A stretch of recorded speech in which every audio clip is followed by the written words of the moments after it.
নমস্কাৰ মই বিশেষ এটা কাৰণত আজি ৰাতিপুৱাই ধেমাজি টাউনত আহিব লগা হৈছিল আৰু মই আছোঁ বৰ্তমান এতিয়া ধেমাজি উপায়ুক্তৰ কাৰ্যালয় ফ্ৰণ্টত আৰু হঠাৎ মই এজন অচিনাকি ব্যক্তিক দেখিছিলোঁ চিপ বৰষুণ দি আছিলে তেওঁ ইফালে খোজকাঢ়ি গৈ আছিলে আৰু মই তেওঁক মাতিলোঁ তিতি ইফালে গৈ থাকিব নালাগে ইয়াতে অহা অলপ বহা বৰষুণ চাগে এনে তুমি যাবা তো মই য'ত আছিলোঁ তাতে তেওঁক বহিবৰ কাৰণে দিলোঁ আৰু তেওঁৰ লগত মই চিনাকি হৈছিলোঁ তেওঁৰ ঠিকনা সুধিবৰ কাৰণে চেষ্টা কৰিছিলোঁ তেওঁ ভগা মাতেৰে কিবা ক'বলৈ চেষ্টা কৰিছিলে বাট মই একোৱেই বুজি পোৱা নাছিলোঁ এনেকৈ আমি বহুখিনি টাইম ৰখিলোঁ তথাপি বৰষুণ চাগ এৰা নামেই নাই পৰা মানে বৰষুণ চাগ অলপ বেছি ডাঙৰকৈহে দিছিলে আৰু আমি যিখিনি জেগাত ৰখিছিলোঁ সেইখিনি জেগাত বহুত বেছি সুবিধা নাছিলে কাৰণ কেলৈ দোকানখিনি আছিলে এইটো পাৰে এইটো চাইড এইটো দোকান নাই তাতে আমি ৰখি আছিলোঁ আৰু তিতিলোঁ আমি তাতে অলপ তিতাৰ কাৰণে ল'ৰাটো অলপ ঠাণ্ডা লাগিছে তাক দেখি মোৰ বেয়াও লাগিছে কিন্তু বেয়া লাগিলে উপায় নাই মইনো এতিয়া কৰিম কি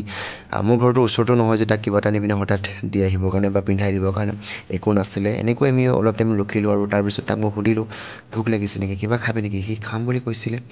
আৰু ৰাতিপুৱা সময় এতিয়া 6টা বাজিছে ইমান ৰাতিপুৱাই হোটেলবিলাকো খোলা নাই বিশেষ দোকানবিলাকো খোলা নাই এতিয়া ক'ৰ পৰানো কি দিম তাক আৰু আমি যিখিনি জেগাত ৰখি আছিলোঁ সেইখিনি জেগাতে বাইদেউজনী দোকান এখন দি থাকে সৰু ঘুমটি এখন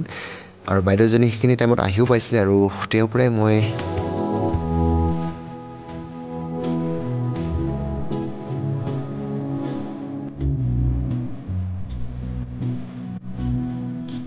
আৰু যে মই ৰাতিপুৱাৰ পৰা ৰখি আছিলোঁ প্ৰায় 2 ঘণ্টা বেছি হ'ল মই ৰখি আছিলোঁ এই বাছখনৰ কাৰণে বাছখন আহি পোৱা অলপ টাইম হ'ল কিন্তু মই ৰাস্তাটো পাৰ হৈ যাব পৰা নাই যিহেতু বৰষুণ দি আছে আৰু মই কি কাৰণেনো ৰখি আছিলোঁ বাছখনৰ কাৰণে আপোনালোকক মই কৈ আছোঁ আপোনালোকে ভিডিঅ'টো চাই থাকক অলপ পানী দিলে নহ'ব এতিয়া পানী দিব নোৱাৰি ন সৰু হৈছে ফাইনেলি মোৰ বেগটো আহি গ'ল এইটো মঙলদৈৰ পৰা আহি আছে আৰু দাদাকেইজনৰ পৰা এইটোকে লৈছোঁ এতিয়া বোলে বৰপেটা এখন গাড়ী বৰপেটাৰ পৰা আহি আছে একচুৱেলি তেওঁলোকে ৰাখিছিলে আৰু মৰম লাগিছে কাৰণে মই লৈ যাওঁ বুলি কৈছোঁ তেওঁলোকে গাড়ীতে ঘূৰি থাকিব মানে মই লৈ যাম একদম ধুনীয়াকৈ ৰাখিবগৈ লাগিব এতিয়া লাহে লাহে বৰষুণ যাক এৰিছে আৰু আমি ৰখি আছিলোঁ সেই সৰু ঘুমটিখনত তাতে ল'ৰাজন বহি আছে মই আহিলোঁ ইয়াৰ পৰা বেগটো নিবৰ কাৰণে বেগটো নিবলৈ আহোঁতে হাঁহ পোৱালি দুটা দেখিলোঁ তেওঁলোকৰ চিটৰ তলতে আছিলে তেওঁলোকক মই সুধিলোঁ ক'ৰ পৰা নিছে আপোনালোকে এইকেইটা কিনি আনিছে নে কিবা কিবি তেওঁলোকে ক'লে নহয় এইকেইটা আমি বৰপেটাৰ পৰা লৈ আহিছোঁ মৰম লাগিছে আমাৰো বুলি তেতিয়া মই ক'লোঁ আপোনালোকে এতিয়া আকৌ ইমান দূৰ চিলাপথাৰ যাব লাগিব আৰু হাঁহ পোৱালিকেইটা চাগে ভোক লাগি আছে তো আপোনালোকে লৈ যাব নালাগে এইকেইটা মোকেই দি দিয়ক মই লৈ যাম তেওঁলোকক ধুনীয়াকৈ এতিয়া দানা চানা দি পিনে মই তেওঁলোকক ডাঙৰ দীঘল কৰিমগৈ আৰু তেওঁলোকে মোক খুব ধুনীয়াকৈ দি দিলে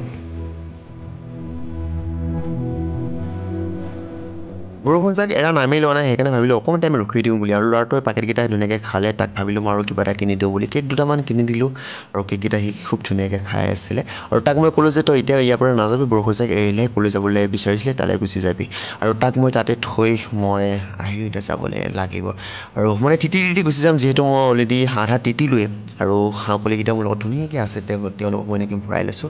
আৰু বেছি টাইম কৰিব নোৱাৰোঁ মই ইহঁতৰ ভোক লাগিছে গোটেই ৰাতিটো গাড়ীত আহি আছে সেইকাৰণে মই তাৰ পৰা গুচি আহিলোঁ